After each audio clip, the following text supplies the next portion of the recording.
Hello friends, good morning. हम लोग lesson plan बना रहे थे पीरियोडिक क्लासिफिकेशन ऑफ एलिमेंट्स पर। ये क्लास 10th का लेसन प्लान था। तो लास्ट वीडियो में हम लोगों ने प्रेजेंटेशन तक लेसन प्लान बना लिया था। अब आइए इसके आगे का लेसन प्लान बनाते हैं। तो मैंने आपको बताया था कि प्रेजेंटेशन में आपको 4 कॉलम बनाने हैं, जिसमें एक फर्स्ट कॉलम में लिखिएगा शिक्षण बिंदु यानी कंटेंट, सेकंड में लिखिएगा छात्र अध्यापक क्रिया यानी पीपी टीचर एक्टिविटी, थर्ड में छात्र क्रिया पीपी एक्टिविटी और फोर्थ में ब्लैक बोर्ड समरी हेडिंग लिखेंगे। उसके बाद फिर हमने बताया था कि शिक्षण बिंदु में पहले हम इंट्रोडक्शन देंगे। शिक्षण बिंदु यानी कंटेंट में हम हेडिंग लिखेंगे early attempts at the classification of elements. Last में हम लोगों ने पूछा था तो उसमें लिखा था कि स्टूडेंट्स रिप्लाई नहीं कर पाएंगे, तो वहीं से हमें अपना लेक्चर स्टार्ट करना था। वो क्वेश्चन था, do you know how many elements are known till date.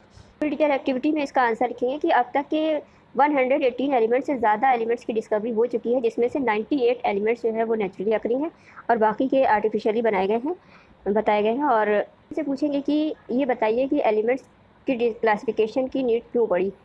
तो स्टूडेंट्स को फिर पीपी टीचर एक्टिविटी में बताएंगे, हम लोग थोड़ा सा इंट्रोडक्शन देंगे कि जिस तरह से एनिमल किंगडम और प्लांट किंगडम में क्लासिफिकेशन उनकी कैरेक्टर्स के अकॉर्डिंग हुआ है, उसी तरह से एलिमेंट्स को भी उनकी प्रॉपर्टीज़ के अकॉर्डिंग क्लासीफाई किया गया है।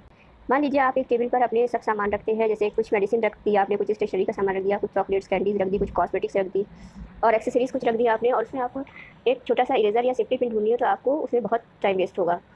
और अगर उसी टेबल पर आप अपनी सारी चीज़ें बहुत ऑर्गेनाइज वे में रखें, जैसे पेन और पेंसिल हैं या स्टेशनरी का सामान है, उसको पेन या पेंसिल को पेन स्टैंड में रख दें, और चॉकलेट और कैंडीज़ हैं आपकी, वो उसको आप जार में रख दें, और आपकी मेडिसिन है उसको मेडिसिन बॉक्स में रख दें, स्टेशनरी का सब सामान है, बुक्स हैं, कॉपीज़ हैं, उसको प्रॉपर वे में रखें, तो आपको कोई भी चीज़ आसानी से मिल जाएगी और आपका टाइम नहीं वेस्ट होगा।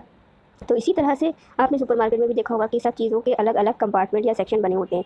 जिस तरह से जैसे क्लोथ्स का अलग सेक्शन होता है, आपको शूज़ लेना हो तो उसका अलग सेक्शन होता है। तो जो चीज़ भी आपको लेना होती है तो आप उसी सेक्शन में जाकर आसानी से ले लेते हैं। उसी तरह से एलिमेंट्स को भी अलग अलग ग्रुप्स में डिवाइड किया गया है, क्लासीफाई किया गया है, जिससे हम किसी भी एलिमेंट्स के बारे में स्टडी आसानी से कर सकते हैं। उनकी स्टडी करना हमारे लिए ईजी हो जाता है और उनकी प्रॉपर्टीज़ के बारे में हमें ज़्यादा नहीं स्टडी करनी पड़ती है। किसी भी एलिमेंट्स के किसी भी ग्रुप में जाकर हम उस ग्रुप के सारे एलिमेंट्स के बारे में आसानी से जान सकते हैं कि इनकी प्रॉपर्टीज़ क्या क्या होगी। ये आगे बढ़ते हैं और देखते हैं कि कौन कौन